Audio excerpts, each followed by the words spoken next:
Oggi è mercoledì 6 maggio 2020. Nessun giorno è un giorno qualunque.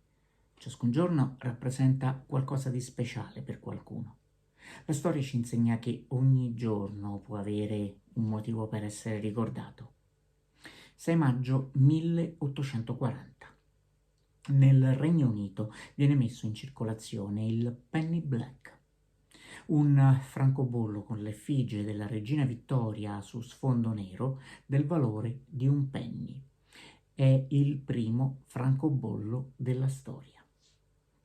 È la soluzione che viene adottata per fronteggiare un problema che comportava perdite economiche per l'amministrazione postale, in quanto la tassa relativa al servizio, essendo pagata dal destinatario al momento della consegna, non era riscossa quando questi non poteva o non voleva ritirare la missiva indirizzatagli.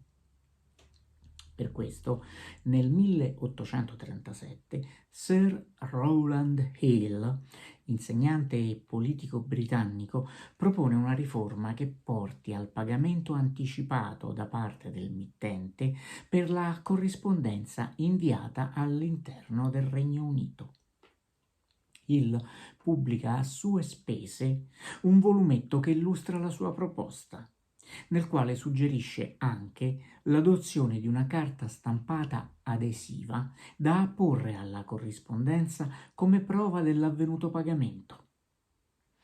Per questo scopo, il libraio scozzese James Chalmers propone a Hill un campione di contromarca postale.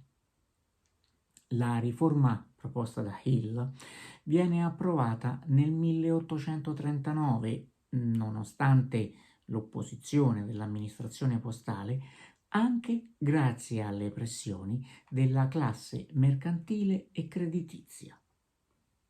Viene indetto un concorso per individuare un bozzetto dal quale realizzare il primo francobollo, ma nessuna delle oltre 2700 illustrazioni proposte viene ritenuta adeguata dalla commissione esaminatrice.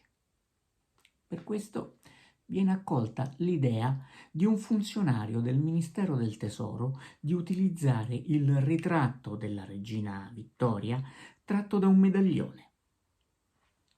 Nel 1879 Patrick Chalmers, figlio di James, il libraio scozzese che aveva sottoposto a Hill il suo campione di contromarca, avvia una causa per ottenere per il suo genitore il riconoscimento della paternità dell'invenzione del francobollo, ma la sua istanza viene respinta.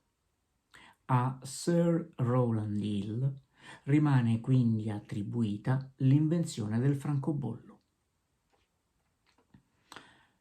Ogni giorno può lasciare un segno indelebile. Viverlo con lo spirito giusto può renderlo tale.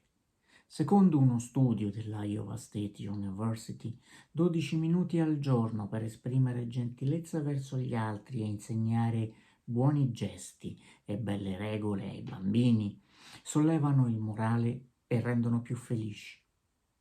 Rivolgere un pensiero a chi abbiamo nel cuore o a chi compie gli anni, inviandogli questo minuto di racconto, può essere un'occasione per cominciare bene i nostri 12 minuti di oggi. Buona giornata.